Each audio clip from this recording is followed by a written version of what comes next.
Hello and welcome to my channel. We're gonna do a March reset today.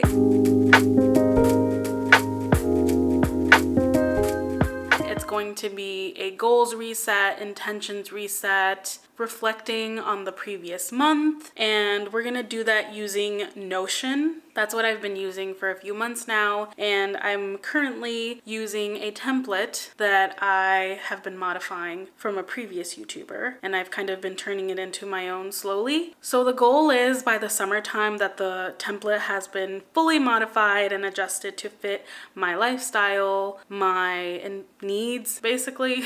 So that's what we're working with now, and we're also gonna do a little bit of a financial reset at the end of the video using a spreadsheet that I got from another YouTuber that I love, Selena Trevino. I use her budgeting spreadsheet, and so we're gonna do a little bit of a dive into that spreadsheet. If you're new here, my name is Kelly. I'm a girl in my 30s. I live in New Jersey with my husband and my dog. I work in New York City. I'm an architect, and I am a lover of all things beauty, life, finding balance between career, between your hobbies, between your relationships. I want to live a balanced life, a life with intention and just fulfilled in all aspects that make me who I am, not just one aspect over another. I have been loving monthly resets, and I just posted my first one last month. Subscribe if you haven't. Give this video a thumbs up if you like this. I am working on a new series that I'm really excited about. If you happen to be a PCOS girly and you're watching this, that series is going to be for you. I have PCOS,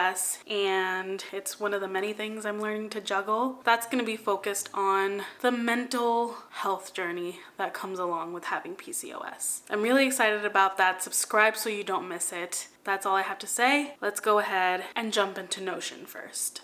We're going to start at my balance page, which is essentially my home page. And something that's different from the last time I made this video is that I added a journal section. This I did recently, and I added a meal planner. I'm still unsure about this as a layout for my homepage, but we're gonna continue to think about it, see how March goes, and take it from there. So we can just dive right in and go through these tabs. I wanna go sheet by sheet like I did last time. I'm going to self-evaluate and see what I'm actually using, what I'm not using. I kind of already added what I wish I had in here throughout the month. This year I've wanted to steer more towards physical planners and journals. Again, I had stopped doing that at some point during COVID. For daily, I did add a journal tab for days when I feel like I am not able to write in a physical journal.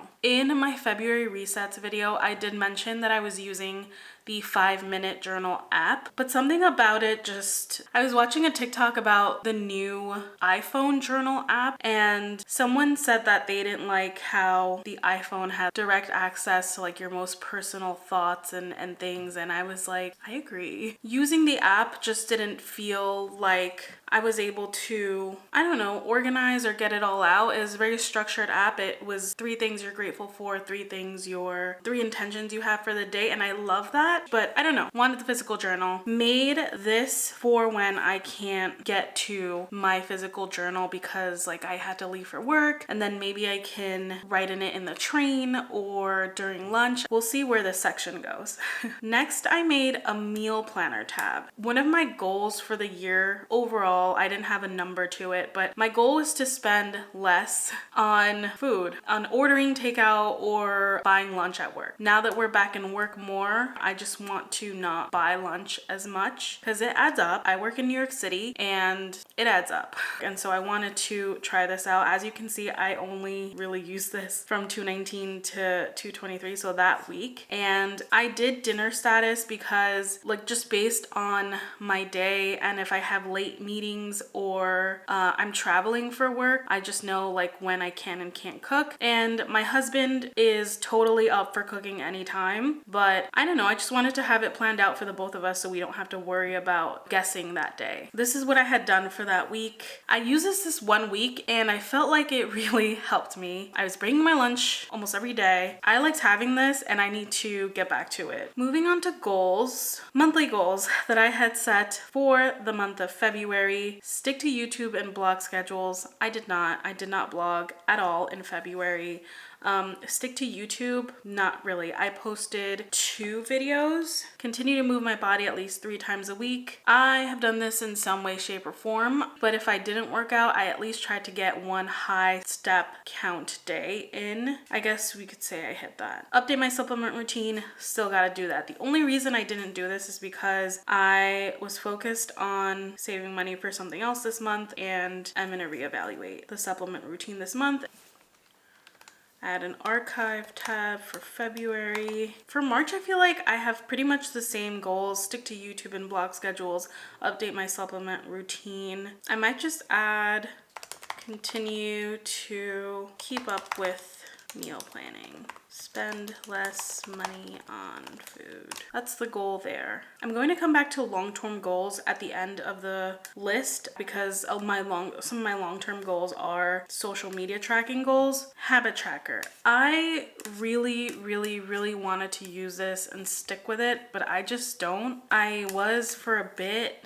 I really love it for the purpose of keeping up with my routine, but even that like falls off. What I might do instead of a habit tracker is a skincare journal where it's a page specifically for my skincare routine and what I did that night so that I can keep up with my skin cycling. Every time I read, I log it into an app called Bookmori. I don't think I'm going to keep this page moving forward. Weekly reset, again, not something I use. I mentioned this page before and I had a feeling I wasn't going to use it, and I don't see myself using this page, so I might get rid of it entirely.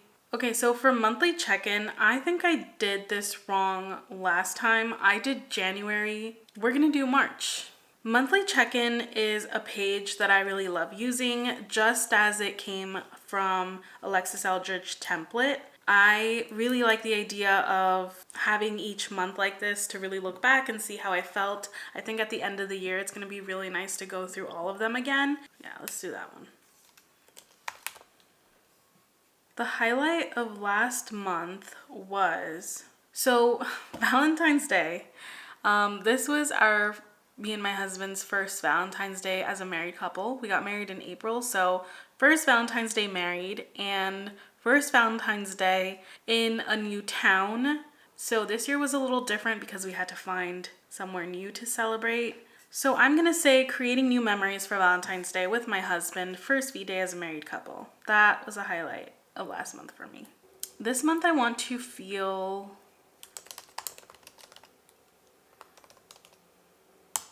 like I'm making progress, period. I don't care what it is for, whether it's a short-term goal or a long-term goal. I want to feel like I'm making progress. And I felt a little bit of that during the month of February. I felt like I was finally propelling my life forward in one way or another. Specifically in my 9-to-5 job, I took some steps there that really made me feel like I am moving forward. With my health, I feel like I've taken some really good steps. I'll be over the moon next month if I finally get 100 subscribers on YouTube. One thing I will regret not doing this month is getting my supplement routine back on track, and I'm pretty sure this was something I said last month. I did. I will take care of myself by getting an updated supplement routine in January, and I didn't do it. So we're doing it in March. And I will take care of myself by something I really hate doing, and I have put off for way longer than I should. Going to the dentist. I don't like doing it. I don't like doing it, but I gotta do it. So that's what I'm doing this month to take care of myself. So that is March. Content planning. A lot of things I'm doing here. A lot of things. It sucks that I don't want to focus on this because, like, look, I have a blog post here. This isn't going up today. It's not happening. So I have to like do some adjusting here and then plan out my next couple of weeks. But let's move on to content trackers. Content trackers is a fun one. I think a lot of people like watching like updated YouTube analytics and Instagram analytics. Analytics period is very popular. I enjoy watching them because it's so cool to see someone like just add a couple numbers in the beginning and then all of a sudden they have a really good video that does really well and then they just blow up and it goes from like, oh, last month I gained 60 subscribers to, okay, this month I gained like 600 subscribers this month. That's really cool for me to see. It's encouraging and it helps me manifest. So I think it's fun to do. Let's do a little Instagram growth. So in February, I have 64 subscribers, which is so awesome.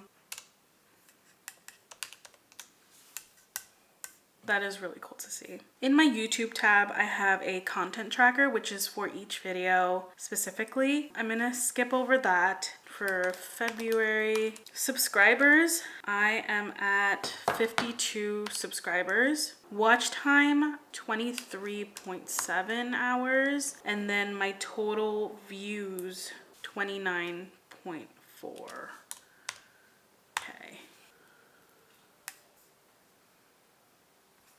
So that's where we are on YouTube. Would love to hit 100 subscribers this month. And hopefully if I stick to 4 uploads this month, it happens. So we'll see. I do have a really good series coming up that I'm working on planning. And it's going to be for my PCOS girls. So if you have PCOS and you happen to be watching this Plan With Me Notion video, I do have that coming up. So you might want to subscribe if you're interested. It's not going to be a how I cured my PCOS, how I, what I do to help it's not going to be like that. It's more so going to be like my mental health journey with PCOS and things I'd like to share in that aspect. But yeah, that's where we are with YouTube. Any progress is amazing progress. TikTok, I don't really care about TikTok, but I do think it's fun to watch the numbers. So followers, 200. Likes, 1763. So February, so that's that. I lost some followers, but I gained a couple likes, so good stuff. My blog kind of just does its thing and I haven't really been too focused on what happens with the numbers as far as my blog goes, but tracking it anyway just to see if there's any activity even though I haven't been updating it recently. So in February, which was really shocking to me, I had 14 site visitors, which was really, really cool. And my blog views, I didn't track December or January because, like I said, I haven't been too concerned with keeping up with these numbers, but because I got so many site visitors, I was curious to see how many blog views I got this month, and it's showing 22 views. I just, out of curiosity, again, wanted to see what my most popular post was, and it was my post titled Toxic Positivity versus Optimism, Learning the Difference. And then the other views were scattered amongst different blog posts as well. Out of curiosity, for January, I had 11 views. And in December, I had the 11 site visitors and I had 11 page views. Okay, so that's my blog. That's pretty much what I have for my monthly reset. I feel like I'm still trying to figure out how this will best serve me on a goals and intentions level. Right now, I'm still using these templates for the most part as they were. The main bulk of this template came from Alexis Eldridge Notion template, and then I have modified it and kind of mixed in different pieces that I have from different creators, but she's like the main one where I got the template from. I will link to her video below like I did last time, but yeah, I really like this. I feel like it helps me so I'm not feeling scattered in my goals, because it's so easy to have a yearly goal and say this is what I want to do this year, but without breaking it up month by month, it's really hard to hit a really big yearly goal like that. And honestly, the reason why I love this the most is because not only does it track stats and facts about what you have achieved on that level, but it also keeps track of how you feel and how you have felt throughout the journey of reaching your goals. And I think that's really important because a lot of people forget to check in and they start to feel stuck. They start to compare themselves to other people and where they are in reaching a goal. You might even start to resent like a goal that you've set for yourself because it's seemingly difficult, or from an outside perspective you feel like you've made no progress towards it when in reality you have. For example, me, I'm trying to hit 100 subscribers on YouTube. If I wasn't tracking, I wouldn't be able to see that while my numbers have only gone up 2 people, 4 people at a time, that's still an increase and I'm still making progress. That is satisfaction to me. That is motivation, and that is a push to continue to move forward. That's honestly the whole point of keeping track of your stuff. Sometimes it's about the journey. It's such a cliche, but like it really is about the journey because we're in such a time period where everything is instant gratification. I don't know. We all need to like reel it in and like slow it down for a second and just like have patience, develop our patience again, develop our attention span. To me, this is a really nice way of doing it. Like I think last year by this time I was already burnt out, and more so because I had a lot of other things going on. So how can I know if I made progress or not when I didn't keep track of it? At the end of this year, I know that no matter where I end up, I will be able to see the progress that I made in every aspect.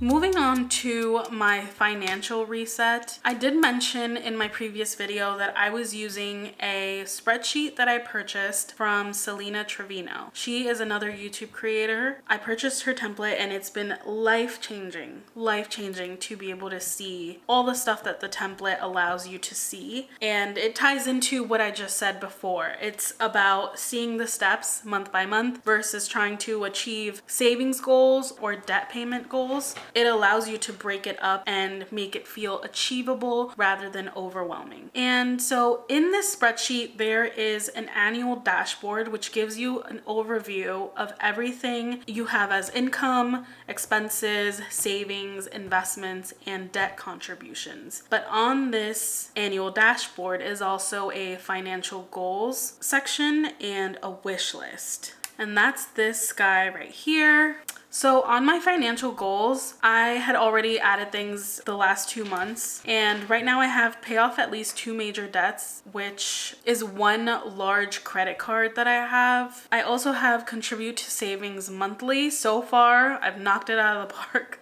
I am saving more than I have ever saved in my life thanks to this spreadsheet, not even exaggerating. And I think it's because I'm able to organize everything in such a detailed way. I was using a spreadsheet before that I had made myself, but it was nowhere near as detailed as this one is. So because of the way this has been set up, it's been life-changing, and I've been able to save so much in a very strategic way and saving with intention. I'm not just like throwing a random $500 into one account and then like 200 into another, like without thought. This is well thought out and it's saving with intention. And so the wish list section, she explained, is basically for large purchases that you want to make that year. And basically the longer they're on your wish list, the more, I don't want to say justifiable, or it's basically to make sure you don't do any impulse purchases. Large impulse purchases. So that's the goal with the wish list. I have new camera on here if I sell my Fuji. Ever since I got my first DSLR Canon, I only get a new camera if I sell my previous one. I have been contemplating getting a new one. Right now I have a Fujifilm X-T4 and I don't know if I'm not 100% sure. I don't know. So that's why that's on there. I do want a new coffee table, and the reason that's on this list is because I have a very specific coffee table that I want, and it's a little expensive. By a little expensive, I mean it's from CB2. And now I want a new couch because I finally found one that I think I like. In my last video, I showed you all the empty March template, and then there's also an expense tracker. But in that template, there's also monthly to-dos and a wish list, which is like a smaller scale version of the wish list that's in the annual overview. And this wish list is month to month. So what do I want to buy this month that is impactful, expensive, etc. For March, we're gonna do a couple things. This is my breakout for March so far. I put a lot of money towards my debt so far, and I'm really focusing on paying that down. I have my bills here, variable expenses. I haven't spent so much money so far. That's my savings right now, and I'll throw more into savings with paycheck number 2. And then my investments looks pretty good. Monthly to-dos. This month, I need to get my Utah plane tickets. I'm going on a trip to Utah with my friends in June, so I need to get those plane tickets. That's what's happening this month. And there was something else that I needed to do. I did need an oil change.